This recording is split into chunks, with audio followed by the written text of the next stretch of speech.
Ladies and gentlemen, thank you for standing by. Welcome to the Bright Ideas in Retail Email 2015 webinar. During the presentation, all participants will be in a listen-only mode. Afterwards, we will conduct a question-and-answer session. You may submit written questions at any time through the web. If at any time during the conference you need to reach an operator, please press the star followed by the 0. And I'd now like to turn the call over to Kim Tucker. Please proceed. Good morning, and welcome to the Bright Ideas in Retail Email webinar. I'm Kim Tucker, the Marketing Director at Blue Hornet. For the second year in a row, we've published our Retail Email Idea Book, which features select brands who are implementing best practices to deliver relevant and engaging email experiences. Today, we're going to take a deeper dive into the 16 programs featured in the book, provide you with some additional examples of excellent email, and give you practical tips and tricks you can implement right away. We hope you leave inspired. Our speakers today are Brian Banks and John Bilderback. Brian has been a digital marketer for 8 years and has been an account director here at Blue Hornet for the last 3. His clients include CBS Interactive, Columbia Sportswear, Zazzle, and Kentucky Fried Chicken, among others. In his spare time, Brian wrangles his 4 kids, which actually means that Brian doesn't have any spare time, so we're pretty glad to have him with us today. John has been a designer all his life, but professionally for the last 20 years. He designed his first website in 1993. As our senior designer, John directs client email creative from brand strategy to design, layout, and copy. He's also responsible for the Blue Hornet brand, delivering great creative like the Retail Email Idea Book we're exploring today. As we move through the presentation, please feel free to submit your questions via chat, and we're going to try to answer them in real time. If we don't get to you, we'll have time at the end of the hour for Q&A. So with that, Brian, why don't you kick us off with acquisition? Thanks, Kim. Yeah, so let's dive right into this great acquisition example from Blinds Galore. And the reason we like their pop-up lightbox is because it's very functional, clear, concise, and clever, all while providing a quick blurb about their value prop. Their pop-up is served whenever a first-time visitor lands on their site, but other rules can be triggered for similar acquisition pop-ups, such as number of pages visited, dwell time, or abandonment stats. Now, regarding opt-ins, pop-up, and non-pop-up, here are some key considerations to keep in mind when evaluating your website's acquisition strategy. So number 1, just like real estate, location, location, location. So go beyond that homepage and have a persistent opt-in option throughout your site. Get creative. I think we find a lot of success with brands who can somehow get that sign up above the folder within their nav. I know it's sometimes an internal struggle with a lot of people vying for that real estate, but if you can, there are some significant benefits to your email program. Number 2, test that interstitial and pop-up opt-in. Depending on the brand, you can see an upwards of 50% increase in your rates. So if you have the bandwidth and you have the development to go ahead and try that out, it's pretty rare that fails. Number 3, keep it simple. I think using common sense to determine those appropriate fields for that acquisition form. For a pop-up, you're going to want to keep it, simple, very quick and simple. Asking for that email address, maybe another bit of data, whether it's a zip code if you're, have brick and mortar and you want to, localize your content, or if maybe you're a retailer that has both men's and women's apparel. Having a quick checkbox that says, I want to receive information about men's and or women's or whatever that option is. But again, an acquisition form can be really quick and to the point, email, a couple data points. Meanwhile, if you have like a larger form, you have a little bit more play there. Of course, when you're developing an acquisition strategy for your website, don't forget about mobile. Blinds Galore, they do a great job because they have that pop-up on their desktop, but they forewent it, I guess, on their mobile. In lieu of that pop-up, they have a really good and clear sign-up at the bottom when you scroll down. So again, think about mobile when you're developing your strategy. A lot of times pop-ups could be more of a headache or more trouble than they're worth on a mobile. So just keep that in mind. And lastly, keep it clean. Depending on your acquisitions, if it's a sweepstakes or if it's something that requires a little bit more skin from your clients or from your subscribers, you have some variation in the quality of that data. If there's a chance to win an iPad, chances are that you can get some really bogus emails and can hurt your deliverability. So think about partnering with a BrightVerify or a LeadSpend or a Webula to cleanse your data before bring it into your database. Going even further and diving into the data requested during that acquisition, collect the data you need, leave the rest, knowing that you could always ask for more later. There's sometimes that you could get a little too intrusive. Asking for data that you're not going to use could be more of a barrier and prevent subscribers from actually joining your program. So be smart. Really ask for what you need, and don't ask for what you don't. Knowing that in the future, if you implement an onboarding series or progressive profiling or anything like that, that you could get that information later. I guess that also dictates the number of form fields that you're going to have in your acquisition. And as far as the customer experience, this is something that John's pretty familiar with, is really confirm and thank subscribers, really complete that transaction and letting them know that, hey, everything went smooth. We got your email. You're good to go. Expect this email in your inbox shortly or whenever you're going to deploy it. And in the event that things don't go well, maybe they have a incorrectly formatted email address or they forgot to add a bit of information, make sure those error messages are helpful. Again, the key is customer experience, and you'll see that throughout our presentation today, that all of these programs revolve around that. Lastly, kind of going the next level for all those strategists out there, really track that acquisition source. I think that is very telling and very helpful when you're taking a look at your reporting. So by tracking that, whether they came from Facebook, they came from a pop-up, they came from a sweepstakes, bringing that through the entire customer life cycle and tying lifetime value or engagement rates to a certain group will tell you a lot about your list and where you should be focusing your efforts. All right, well, on to social. So in this social example by Indochino, again, it's just great creative. They have a great visual. They have great product/lifestyle shots. So the creative just looks awesome. It's a great looking suit.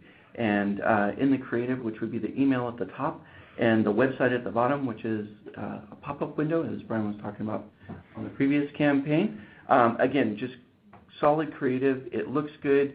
And the message is really clear. So as a social program, and we're not talking about a social program where we're doing LinkedIn or Facebook, we're talking about forwarding to a friend. Brian, I know, likes to wear suits from time to time, and in this case, I received this email. I'd love to get a suit. I'd love to get a discount, and if I forward it to a friend, there's a deeper discount that I can share with my friend. So from a social network perspective, using forward to a friend is a powerful way for us to engage opportunities for personal marketing and brand advocacy. So great creative, and it's a great program. Everybody loves the incentive and money off.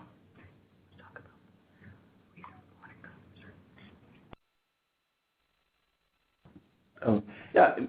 On the top there's a little bug. Sorry, I missed that earlier. That says sneak peek.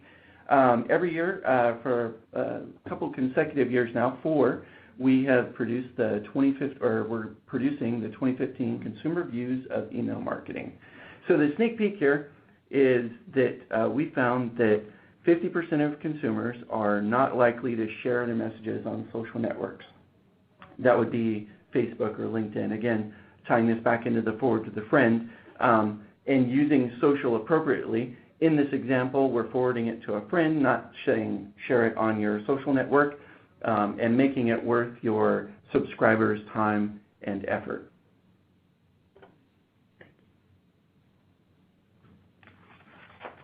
Onto a welcome series. This welcome series is by the SAC, and again, we've got 3 pieces of creative here. We've got the initial welcome, and then 2 welcomes that come at a later time. The beauty of this is that it speaks in their unique voice. It's well branded. It has the social elements on it. They're well-crafted emails that show off great products, and again, everything just looks really well on these, are really great. And so one of the things about the welcome program that we like is that you thank your subscribers and you set the expectations of how you're going to communicate with them, that you're going to incent some further conversion. You've signed up. Hey, here's the next step. Here's what you can expect from us. Here's how we're going to connect with you. We can encourage cross-channel communication, so I can say forward to a friend. I can say share us on your social channels. I can tell our unique brand story, and then I can begin to build a great campaign that, in this example, you can see that there's a 300% increase in the open rate just because of this great story. And there's a 1,000% increase in revenue per email. Mm-hmm. So the big idea here is that a welcome series is really a great opportunity to get to know and engage your subscribers. Absolutely. You have them pretty much, the iron's hot. They're just signing up, and typically we're seeing 2 to 3x engagement rates during this period. So I think they do a great job of really doing the job. Excellent. To dive a little bit deeper, it's a similar welcome series. This is Pet 360, and it's a little bit deeper in different flavor of content. What I love about this creative is that it's, of course, pet parent appropriate and very engaging. It's got a lot of great components to it, and it's got a cadence to it where you can see we've got 3 pieces of the creative, but we talk about that there's day 1, day 5, day 11, and day 14. So this welcome series has a cadence where we're firing off a number of welcome pieces. In those welcome pieces, we thank them and offer a great discount. Then we give them a coupon, a reminder.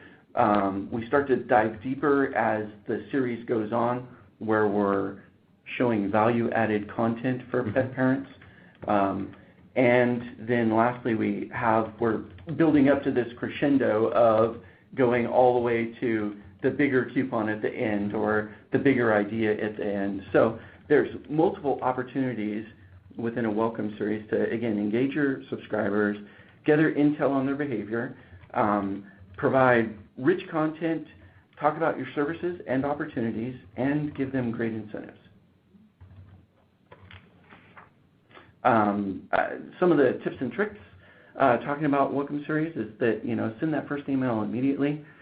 Set your expectations, clarify how you're going to send, and if there's any notes or, even from a visual perspective, you're trying to set up cues on how they communicate with you or what your buttons or links or style might be. So tell that unique story, and they can begin getting accustomed to that so they're not surprised on the next email or subsequent emails. Educate them on special benefits or loyalty programs. Cause initiatives could even fall into that category. Consider rewarding subscribers. It's a great time to ask for additional information, and this is a key component you'll see weave throughout our whole presentation today, where mining for additional information can come in multiple layers. Mm-hmm. And a welcome series is a great way to say, hey, thank you for signing up. Now come back and give us your birthday, if you're going to use birthday in your program, or maybe it's an anniversary or shoe size. And maybe that would be appropriate. Provide a link to your preference center so that they can get in, do self-reported data. Again, it's another way to give them self-powered control over their preferences, and we can see later on that it'll tie into other campaign types. Test performance, optimize your cadence, and just consider tailoring your welcome message to the acquisition source. Wherever you're acquiring your information, just make sure that you're providing the right type of welcome series. Totally. Yeah, like you would talk to someone who purchased quite differently than someone who signed up on your Facebook page or what have you. So, right. Great call. Absolutely. So, piggybacking on that personalization and creating a tailored experience, again, which is, I think the essence of a lot of these great programs. Here's another great example, this time brought to us by our friends at the Global Hotel Alliance and their Discovery Rewards program. And the one-to-one experience that they create for their loyalty members really shows that their brand is listening, like an attentive concierge. Their emails are highly relevant, never creepy, and they do a great job driving engagement and conversion. Lastly, another great call out for this is, they have a consistently rich, detailed creative that really delivers on, their overall brand. So what you see in the top right would be what you'd get in your inbox, and then that great personalized experience, there's continuity as you click through to the landing page, see offers that, correspond to previous trips and, different data points that you provided, whether explicitly, as John was saying, through a preference center or implicitly through other behaviors. Moving on to another loyalty example, this time from Columbia Sportswear. Now, they employ very similar levels of personalization, your points, your status, etc., but via a very different execution. Columbia leverages clear messaging and easy-to-understand graphics to inform customers of their point values, available coupons, all while setting very clear expectations along the way. So if we start on the left of this slide, you'll see their mobile-optimized welcome message that hits nearly all of our welcome message best practices. They're thanking subscribers, setting expectations, offering different channels to engage with the brand, etc. So they really nail it on the welcome message. And then, as that relationship develops with, your loyalty programs and you make purchases and you get coupons, you eventually get a monthly point accounting detailing your last 30 days of activity. And, though this is like a pretty straightforward, here's your statement type of message, Columbia does a great job encouraging purchases by creating a sense of urgency. Using a points threshold to inform the recipient that, you're this amount of dollars away from your next reward, so, shop now. And that's something that you'll see throughout this program is there's always a real clear, concise call to action at the top, creating that sense of urgency to use these points now. And, as we go to the right here, there's some more reminders and a special birthday email that isn't exclusive for Loyalty Rewards members. Now, their sister brand, Mountain Hardwear, here's an example of their loyalty program. And what we particularly like about this program is how they tested their loyalty incentives to simultaneously acquire more engaged, higher lifetime values clients while surprising and delighting the recipients of these messages. So what they did, rather than perpetuate the Pavlovian response of signing up to a program for a quick deal and then getting a coupon and making a purchase that you probably would have made otherwise and then maybe piecing out, they tested a strategy that emailed a coupon 7 days after sign up, and it worked. So much so that they noticed their subscribers were encouraging their friends to sign up as well. Awesome. Moving into personalization, I'm not going to miss the sneak peek here again from consumer reviews of email marketing. The research that we have, it shows that 75% of consumers are expecting personalization based on online purchases or self-reported data. Brian mentioned the creep factor there, so I think there's this widening margin of gray area where the creep factor may have been set really tight a few years ago, and now it's kind of opened up. But again, it's based on self-reported data. Mm-hmm. So if I'm working in my preference center and providing all the opportunities for me to say, oh, look at how I shop, look at the categories that I'm interested in, then all of that's fair game or fair data for me to take advantage of in my email program. So in our email program that we're displaying here for PacSun, we have the email creative up at the top, and what we need to focus on is there's a button right after the social components that says, hey, go do some preferences. Tell us about yourself. And then the preference page down below, which I think is a great example of a preference center. It's organized, it's clean, it's rather efficient. There's a few forms. They only get the data that they need. I'm sure we'd all like way more data than what's presented here. But I can choose how I want my subscriptions.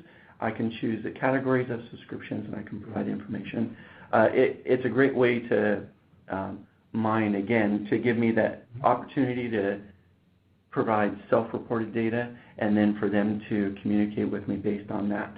So the big idea that I can think of here is that creep factor, when I'm engaged with a set of subscribers, that creep factor has a much wider margin. I can mine them and speak to them in a different tone than I could if they were not signed up for my email program. But still, don't be creepy. I'll try not to. But I think what's really cool here, and you mentioned this earlier, is that you have the entire life cycle to engage your subscribers and get more data. And what they do with PacSun is they have that persistent, call to action on every message, and it's super successful for them. Super successful. Very good. From personalization onto progressive profiling, one of my favorites here is Bike Bandit.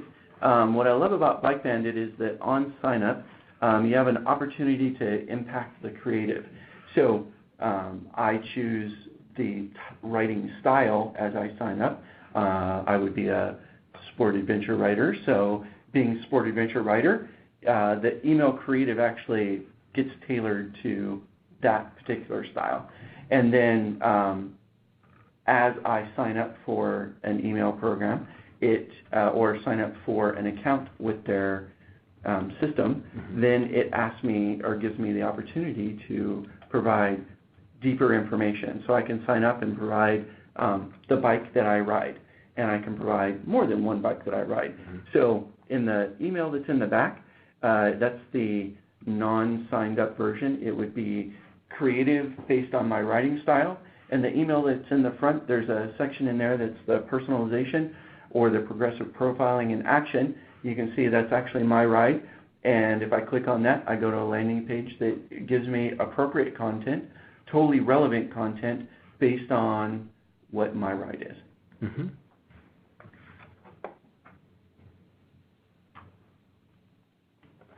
Cool. So, in the off chance that progressive profiling and your personalization falls upon deaf ears, we can deploy re-engagement or win-back campaigns. And here's an example from LuxuryLink. This is the first in a 3-part re-engagement stream that has re-engaged almost 10% of subscribers who would have otherwise been written off. And what we like about this message stream is their use of subject lines, which differ from their typical promotional messages. It really caught their numbed subscribers off guard, piquing their curiosity and winning the open.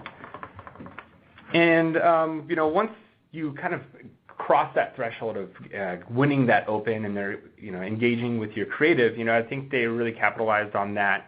They reminded their subscribers why they joined in the first place for some great luxury deals, and then provided a further discount and a strong call to action. So great example from our friends at LuxuryLink. So tips and tricks for re-engagement or win-back programs. As mentioned with their subject line, that's pretty critical for success. I think by testing and optimizing, you could ensure that the subject line you're crafting is really going to engage people. I think at this point, depending on where you set your threshold for people eligible for these programs, and again, we're talking re-engagement or kind of a last-ditch win-back, there's several points within the customer lifecycle where you could pepper these in and kind of get people back into your program before they go inactive or kind of when they fall into a category we classify as at risk. They've come to expect certain subject lines in their inbox from you, and at a certain point they just kind of tune out. So catching people off guard, maybe a really short subject line or something completely out of the ordinary to pique their curiosity, get them into the email, and then you let that creative speak. And that's where you would want to keep it short and sweet, keeping it as concise, to the point, and compelling as possible. And then, depending on your brand, some brands can get away with humor. Some brands can get away with being extremely direct and saying, hey, we've noticed you haven't been paying attention to our emails. You've kind of come into this weird point in the relationship. So are you in? Are you out? So that's super important to, if you can, be direct. Tell them, what's at stake. If you engage, you're back in the program, thumbs up. If not, we might have to kind of let you go and maybe reach out to you on our next big sale, or what have you. And lastly, giving the subscribers an option to kind of choose their own destiny, giving them a link to an opt-out or opt-down, or even a preference center where they could manage their frequency, the types of messages they receive, etc. Maybe you don't have to say goodbye, which is oftentimes appropriate, but you could, keep them around if you like. Awesome. Talking about real-time segmentation. This great example of creative by Alan Edmonds. They just have terrific product photos. Sorry, John. Our apologies. Hang on just a second. There we go. We're in a car with two wheels, and we're both engaging the slides here. So. Sorry, everybody. Yeah. All right, and Alan Edmonds, go. All right, excellent. So Alan Edmonds, real-time segmentation. So 2 email examples, creatives up on the screen. Again, creatively, these guys kill it every send. They just have great product photos. They speak well. They look great on screen. They're engaging. They're lifestyle-oriented in the sense that they know that I'm interested in shoes. And most of the time, their creative voice that's around this is unique and pretty engaging. They're great to see week over week.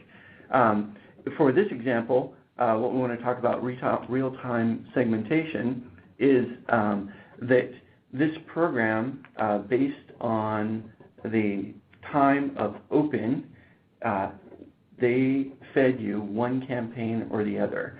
So the nut here is that if you were at 40 degrees and below, you would see the winter version. If you were at 41 degrees and above, you would see the rain gear version. Not only is content king, but personalized data is a great proof point. Personalized info attracts attention, and it can give you, as they saw with this campaign, 300% click-through rate. Cool, and leveraging that technology that allowed for contextual content to be displayed based on temperature, Edmunds.com queries a subscriber's device at open to display and link to the appropriate app store for a one-click streamlined download. So, in addition to providing a solid mobile experience with their creative, they take it to the next level to promote adoption of their super helpful app, which makes it a lot easier to research cars while you're on the dealership lot. And plus we all really like the dog imagery on this, so I have to cop to that. Moving into cart abandonment. So a critical program for any brand doing business online is a cart abandonment reminder program. A study by the Baymard Institute revealed that almost 70% of carts are abandoned. And this example shows how Columbia Sportswear capitalizes on the statistic with incredibly high open rates and revenues per email, remarkably higher than their typical promotional messages. So the examples shown here are their 2-part abandonment series. The first sent approximately 23 minutes after abandonment, focusing on customer service and a clear path to purchase. And if that doesn't work, a secondary message is sent 23 hours later, creating a sense of urgency to drive that conversion. And we really like the personalized imagery directly from their website, and it reminds customers where they left off and what they've actually left behind, maybe eliciting an emotional response that says, hey, I really want that hat. So that CTA, I'm just using my notes here, my call to action here, takes you right back to the cart for a streamlined, personalized experience. So, again, we always talk about the customer experience, making it easy for people to essentially do what you want. And if that's drive conversions, then put them right back into the cart. Don't make them go through that whole process again. Make it simple, make it easy. So for tips for strategizing around your own abandonment program, whether it be browse or cart, here are 4 for your consideration. Number 1, do your research. So because subscribers are often creatures of habit, I tend to start my testing around a 3-part series. You could test yours, according to your resources and kind of your brand and audience. But, when I start a test series and, again, trying to optimize that right sweet spot for a client I'm working with, the first I like to deploy within an hour of abandonment, similarly to what Columbia did. And then usually following that message with a follow-up, if they don't engage, somewhere around the time of day that they abandoned their cart. So, if I was online Monday at 5 p.m. and, I saw that hat and I abandoned, Tuesday I'm going to get that message around that same time. And then, lastly, I'd followed up with like a third email, sent exactly a week to the time and day of abandonment in the hopes of catching that subscriber in their typical web browsing routine. Again, we're all creatures of habit, so starting there and then tweaking things, seeing which messages perform better than others, and acting accordingly is really going to drive that optimization and the success of this program. Again, tip number 2, Columbia nailed it, reminding subscribers of what they're missing. Put that image in there, put description of that product. What I've also seen is customer reviews and testimonials of the abandoned product. That seems to create that sense of community, and again, push that conversion, push that engagement. Another key thing here when we're talking about a customer experience is not being too salesy in this. Obviously, a lot of people know that if they abandon a cart, that email is going to be coming up. So, I think maybe how you present it is very important. So, if it's tailored around, we've noticed you've left something, or here's something helpful, and here's some reviews, framing it in that context seems to be a little bit better than like, hey, buy this now. And of course, be sure to make sure that reply email address is monitored, and give your customers a way to get in contact with you and make that purchase, whether it's on phone or live chat, etc. Lastly, and probably most importantly, is considering sweeten the deal. While Columbia didn't necessarily need to go this route, they saw extremely high rates without including an incentive. It may be helpful to put that at the end of your series. I know I wouldn't recommend leading with it. I imagine that your system might get gamed a little bit, and you might leave some money on the table. But again, test. And a lot of times we set up these programs, and we can sometimes confuse and incentivize other cart behaviors, and confuse it what we would think is abandonment. But a couple of years ago, Google released a holiday study that reported 84% of customers shopping on one device and then finishing on another. So maybe I was browsing a retailer that I like on my phone, and I wanted to make this purchase, but I was going to do it later at home, maybe add some other stuff. So I'd drop it in a cart, through my login, and I would go home and complete the transaction. I was going to do that anyways, but in between those 2 points in time, I received a discount when I really didn't need one, or what have you. So there are a lot of nuances involved here, so make sure you map out all of your business rules, considering the number of cart abandonment emails sent in the last number of days, dollar value of the cart, whether it is a repeat customer, etc. All these things need to be taken into consideration. And again, that goal is to improve customer experience, avoiding confusion and any negative customer service issues, if possible.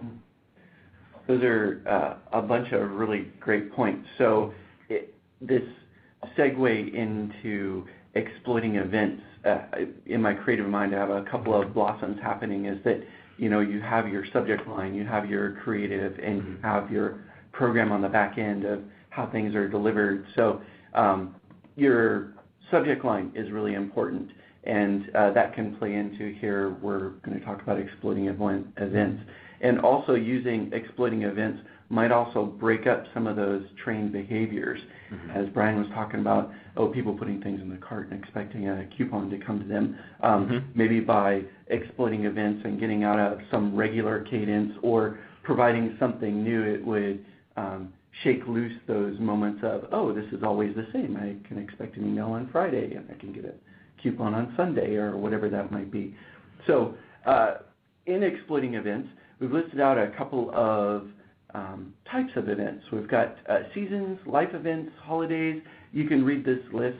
All of these are all fair game for you to send upon. All of these are great opportunities for you to engage your subscribers and do all of the things, all of the best practices that are in all of the examples and tips and tricks that we've provided before. But there's this great nuance to this where two clients, Nixon and Sophia by Vix, Nixon in particular, they provided their creative based on daylight savings time. All About Watches, daylight savings time. Seems like a great opportunity. These two just came together. It was a great piece of creative.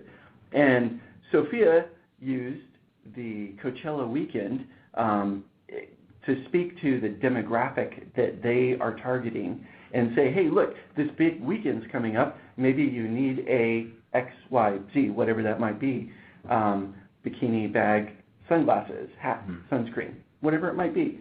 So a couple of great examples of events. And then my creative brain, as we brainstormed this presentation, was talking about how do we exploit these. And let's come up with some new holidays. So if you're looking for new reasons to engage your subscribers, then perhaps you could invent your own holiday or take advantage of some of the less calendarized holidays that are out there. National Donut Day, National Ice Cream Day, Talk Like a Pirate Day. You can make up your own event like Technology Tuesday. You could push the envelope and use David Hasselhoff's birthday as a reason to reach out to everybody. It's Burning Man season. That might be something appropriate for you. And if you want to go internationally, you can go with Guy Fawkes Day, Day of the Dragon, or Day of the Lotus. Whichever way you want to take it, there's a lot of creative ways that you can employ these tactics, not just in your email creative, but in your subject line and perhaps time of send. And just re-engage your subscribers. Again, as email marketers, we're looking for ways to keep them engaged and excited. And even content-wise, there's components of this that you could plug into your content calendar. And you could start saying, oh, look, out there, we're going to reach this day. What other product or service could we bring in or bundle into this to make it super powerful? Yeah, good. Keeping them on their toes. Right on. So cool. So now we're going to move into post-purchase. And Brighton successfully, breaks the rules of your typical post-purchase email with this newsletter feely type email. The longer narrative really validates the recent purchase and educates on the entire product line to drive additional conversion. So, as you'd want for any new program, you want to start with understanding your audience and what they want, and Brighton does so. They know that more is more for them. And while maybe the typical post-purchase email would be like, this is what you bought, tell us a little bit about it, or, expect these to other emails to follow, they really go the extra mile with this detailed content, really well-crafted content to create a larger story around that recent purchase, really get people excited about, what they just invested in. Lastly, refreshing, it's definitely a refreshing change from their typical follow-up purchase email. So, good on you, Brighton. Really like this. Some tips and tricks to create your own. Again, it's all about that consistent brand experience and, that dialogue that you have with your clients or your subscribers. So, again, I think showing appreciation and then focusing content around customer service, really, again, developing that.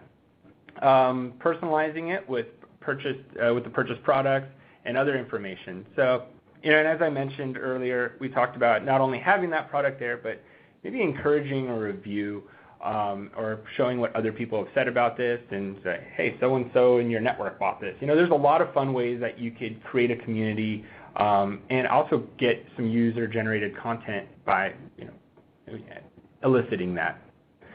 Lastly, if you have a next logical product program or you have complementary products, definitely incentivize customers to repurchase. So, if there was a matching wallet that went with this purse, show it. I think Allen Edmonds usually does a good job with their shoes and showing matching belts and accessories that go with that. So, get creative there. Those typically are extremely powerful when creating conversions. And then lastly, be mindful of that thin line between transactional and promotional. Depending on how you have these messages set up, if they're going through your opted-in database, then you kind of have free reign there. Of course, with transactional messages and sometimes post-purchases fall into that category, you have to really be mindful of how much of that is transactional related to the transaction that customer transacted with you, I guess, and the level of promotional material you could put in there.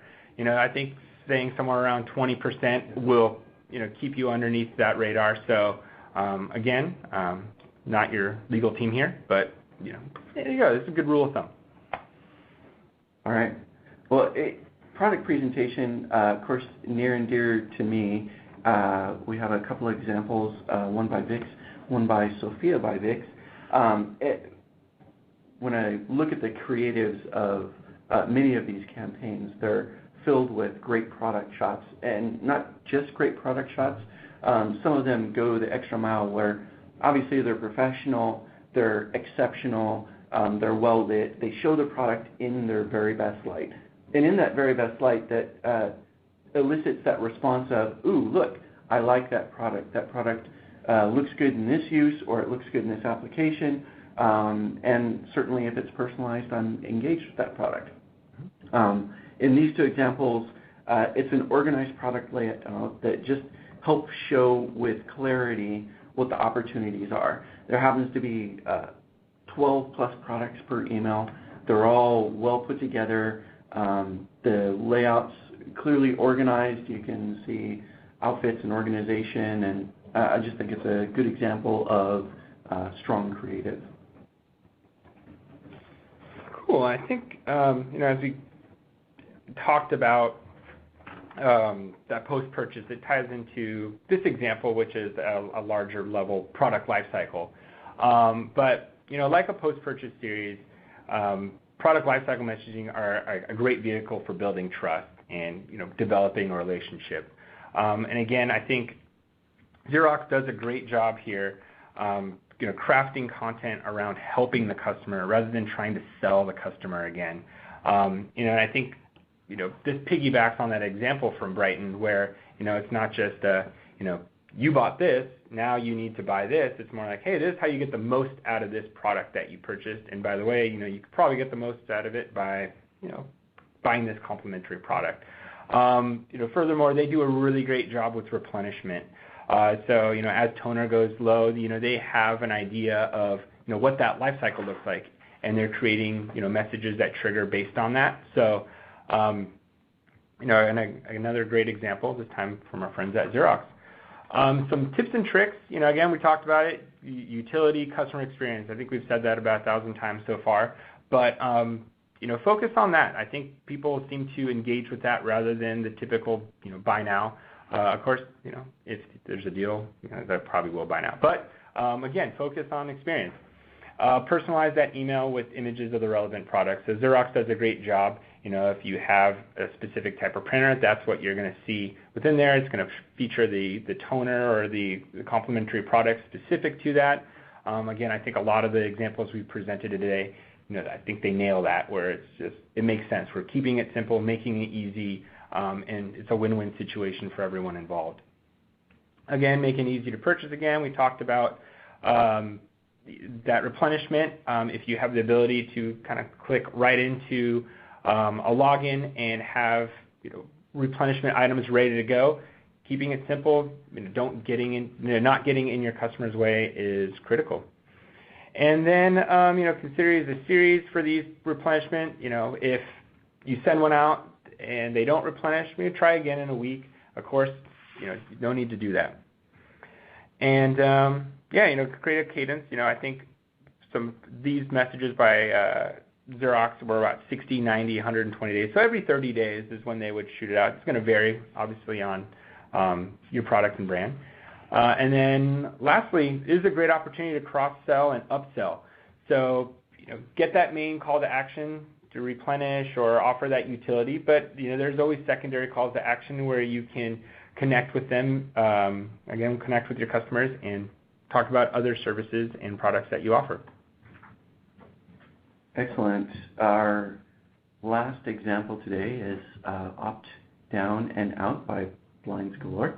What I love about Blinds Galore is that it's a simple form. It's really simple, and it communicates effectively to say, hey, what do you want to do? So the sneak peek here from Consumer Reviews of Email Marketing for 2015 says that 40% of consumers will stay on your list if you simply allow them to control the messaging frequency. So again, that if I can regulate my frequency, I'd be more inclined to stay with you. Perhaps I felt overwhelmed in my inbox. So slowing that down a little bit keeps me still engaged, puts me definitely in a different cadence or bucket from a program perspective, but I'm still looking at your brand, and I'm still getting your messages. Another 40% will, regardless of what you say or do, will go away. So in that going away, sorry, hate to see you go, there's the component of you're going to unsubscribe, but hey, let's use this as an opportunity to sharpen our campaign a little bit. So giving me control over this and my life cycle can help support a healthy list and really improve my email program, because people can say goodbye, and I can gather some feedback from them, and they can say, oh, it was really too much, or I didn't find use, or there wasn't enough coupons in the email, and I can begin to tailor further from there. Yeah, all about that active listening and then honoring that conversation you had. So yeah, totally, yes. So from a creative standpoint, we've presented so many great examples here, and in my mind I have this combination of elements. So there's planning, program, and execution might be three pieces in each of these that you can see nuggets of wisdom. And it's idea, creative, and code that actually supplements that execution, because it sends, it renders well, it looks great on screen, and it provides great personalization. With that, I really hope that there's some nuggets of wisdom. We're open for your questions. Just send them on. Cool. I did want to piggyback on those three parts, because I think there's also an element of optimization that is maybe the fourth, because once you execute, and I think all of these brands have done a great job of executing, but what's nice about these examples is that they're always pushing the envelope. They never really say, all right, we're done. We just set it and forget it. They're always taking a look at the stats and figuring out, oh, we kind of missed this time around, so let's try again and implement this. Let's test it out. And I think that's the mark of any successful email program. Yeah, that active listening and application. You hear it, and maybe you need to change X, adding a coupon or further your incentives. It's a great way to continue to hone your email program. Absolutely. So open for questions? Yeah. Absolutely. So one question here. If you had to pick the top 3 programs of all of these covered to put in place, what would they be? And I'll lob that over to you, John, to start. I would definitely say welcome is the top one, so putting a welcome program in place. A cart abandonment program, in the back of my head, I start thinking about the, not barriers, but the not complications, the challenges. Yeah, exactly. Put a cart abandonment program in place with all of the cross-communication and just knowing what people have purchased or what they've abandoned, and using a service. And there's a number of services that are out there, Brian. Yeah, it's somewhat resource intensive, yeah. So definitely. I think like a quick win, like you said, would be a welcome. That's a strong, and not just maybe a welcome message, but take a look at an onboarding series. And I think those are super easy to implement. I think most DSPs, if not all, have a subscriber hits your database, and here's an automated triggered message, and you could set up automated messages, that follow that, 2 to 3 days later, et cetera. So real quick wins don't require a lot of resource.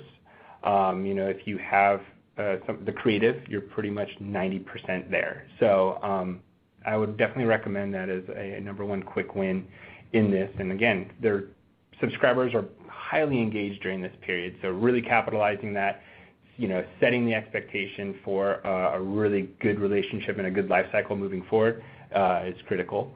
So I would definitely start with that. If you have the resources and are really hell-bent on conversion, like all of us are, I guess, definitely, and you could swing the cart abandonment, absolutely, partner, whether it's built into your e-commerce platform or you're working with a Certona or a CY, integrate that with your ESP and, optimize. There's a lot of fun, cool stuff you could do with that, and really high revenue generator. Yeah, the last one I would recommend would be a re-engagement campaign. So I think we see great effectiveness in not just mining, but communicating and giving people opportunities to say, oh, I'm still here, I'm still engaged, I like your brand, I just need X, or I'd really like to see Y, whatever that might be. So this re-engagement campaign, I think, is also a really powerful way to keep people interested in your campaign. Great creative would make it sing.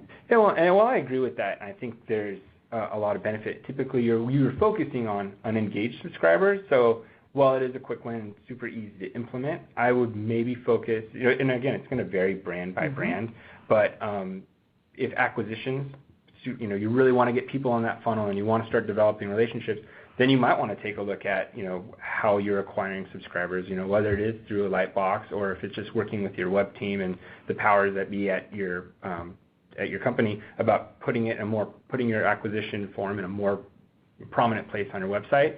That could, again, be a real quick win and get more people within your audience, and then, of course, it's just a numbers game from there, right?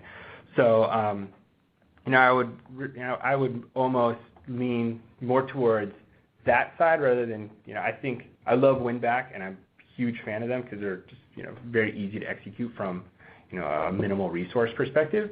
But in the end, you're really going to be capturing about 10% of people who, aren't your best subscribers. Maybe you can convert those, but it requires a lot of work. I think even if you get people to re-engage, now what? Now, are you going to give them the same stuff that they're going to re-engage with, or do you need to now create a program that re-ramps them? And there's a larger strategy, I think, that's involved with keeping those people engaged after you've re-engaged them. So it's, some work there. But all right, so to recap those, so WinBack, and second to that would not be a re-engagement campaign, but acquisition.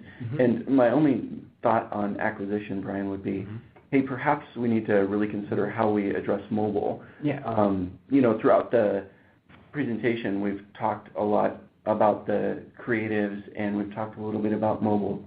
We live in a world where so much of what we do is mobile, and think about the time that you spend on your mobile device. Yes, I'm talking to you. So we spend so much time on this device, and when things don't work on the mobile, it's total rejection.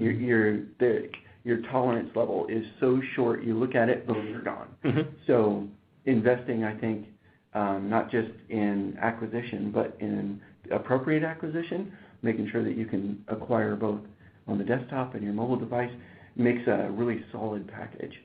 Yeah, it's a good call. Yeah, I think mobile has kind of underpinned a lot of the success of these programs here. So, I know it wasn't its own topic, but yeah, I would definitely put that at the top 3 for sure. All right. And then re-engagement, and then cart abandonment. Cart abandonment went to the bottom suddenly because of the number of resources and all of that. So, all right. Yeah. Excellent. More questions? You guys must have nailed it because we only had a very few questions, and to your point about mobile, I want to let everybody on the phone know that our next webinar series is going to be coming up July 16th and 23rd. We gave you a sneak peek into some of the feedback that we solicited from our 1,800 consumers surveyed this year, and we will be publishing our 4th consecutive 2015 Consumer Views of Email Marketing in July. That webinar series, again, the 16th and 23rd, and we'll be answering questions around the personalization that consumers are comfortable with and even expect this year. Today, they answered some really interesting questions about whether emails are really effective in driving purchase. And we got some really encouraging feedback for email marketers. It's great data. We talked about frequency, and we talked about social, as you saw a little bit of. We also covered mobile and got some really interesting data on opens, deletes, mobile optimization, mobile acquisition, mobile purchase. So we will be sending out invites for that series in the coming weeks, and we encourage you to join us. So stay tuned for more. Oh, looks like we got another question. Awesome. Yeah, so here's one from Tina, and this will be our last question. Thoughts on responsive email design? How to cater to Android in responsive design specifically? They're shaking their heads, Tina. Yes. Great question. And yeah, it's on me. Thank you so much. So Android, as we know, their mobile strategy, all mobile strategies are not just device dependent, they're also application dependent. So this codependency set up a bunch of rules around providing the best responsive campaign that you can. Now, we'll just nix Apple devices right off the list because they just render beautifully and things work great. But Android in this, because it's open source in a number of ways, you have so many varied applications that can receive email that may or may not support responsive media queries. Gmail, of course, being our favorite, the Gmail app and the Gmail or the application that comes on the device. I know that there's some mixed response about, oh, yes, this works, and no, this doesn't, or wait, is this really working, or is this just a hybrid of the two? And to Tina's question, I would have to, one, look at my user base and see how things mobilely we could shape up an appropriate plan, and two, start looking at, okay, so can we segment and say these people are iOS and these people are on Android, and maybe we start to look at our template and say, oh, how do we come up with a smarter template that maybe isn't responsive, that uses the device-enabled scaling, and that's a further discussion, perhaps outside of this. So, it's perhaps that device-enabled scaling is the hybrid of the two, that then it would work on both devices, and it would give us the best response. Now, it's not going to be as snazzy or fancy as going straight to a responsive on an iOS device, but I think it's definitely a good crossover win. Is that kind of like designing mobile first? And then is it similar to the way you're discussing that? It's definitely similar. I mean, there's a whole bunch of schools of thought around there. I want to say last year, one of our presentations creatively was around mobile first. And I think that it's very applicable because it's a very easy application of a semi-responsive campaign. Now, what I hear is a lot of complaints seeing mobile responsive campaigns or mobile first campaigns that they're not responsive. Mm-hmm. So I'm not sure if that's, I would probably put that in the category that's iOS subscribers looking at it and saying, well, you're not making the most of my device. Mm-hmm. And because now they've got a similar version to the Android, and they kind of feel shortchanged or disappointed with your design approach. So again, I would have to look at the stats, I think, and then start to build a case over how we segment and then apply a strategy, because ultimately that comes all the way back to creative. And before creative, it's the planning aspect. We just have to say, okay, creatively, how do we address this? Mm-hmm. Because we might change our buttons, we might change our size of our email, we might change a lot of brand facts or brand tenets. Cool. Sounds like we may need a webinar on that topic. All right, great. Well, thank you all for joining us. We hope you will leave inspired and got some tips and tricks that you can take back and apply to your programs. Join us again and be watching for our invites to our Consumer Views coming in July. Thanks so much. Thank you. Thank you. Ladies and gentlemen, that does conclude the conference call for today. We thank you for your participation and ask that you please disconnect your lines. Thank you.